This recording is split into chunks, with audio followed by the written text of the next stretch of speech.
Hi guys! So ngayon, tanghali na po dito sa US. Ako po ay nagluluto ng chicken adobo. So ayan, very authentic Filipino style chicken adobo.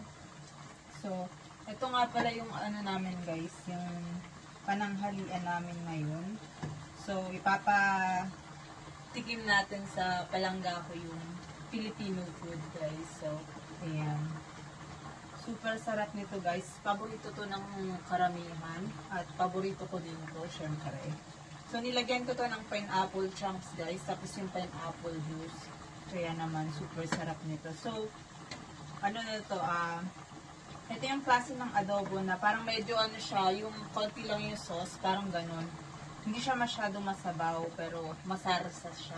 Yung ganun yung, ano niya, yung atake nito guys. So, mamaya ipapakita ko yung niluluto ko sa inyo. So, ayan. Saglit lang guys. Asikasuhin lang natin tong chicken adobo natin. Okay? Ito nga ang amoy adobo na rito sa aming kusina. So, ayan. Adobo tayo guys. Ayan, pakita natin. Wait lang. Ito guys, yung adobo. Super sarap. Inantay lang natin siya mabawasan yung sabaw niya para maging ano siya, masarsa siya guys. Ayan, nakikita nyo naman mayroon siyang pineapple dyan. Ayan. Diba? Super sarap nito. Ayan, nakulong-kulo na siya.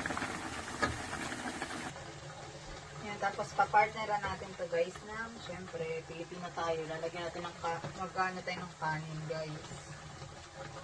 Hindi pwedeng walang kanin. Diba? Hi guys, so ayan na, luto ng ating Filipino chicken adobo. So, diba, napakasarap nito guys. Ayan, ganito yung gusto kong luto ng adobo guys. Tapos may pineapple siya.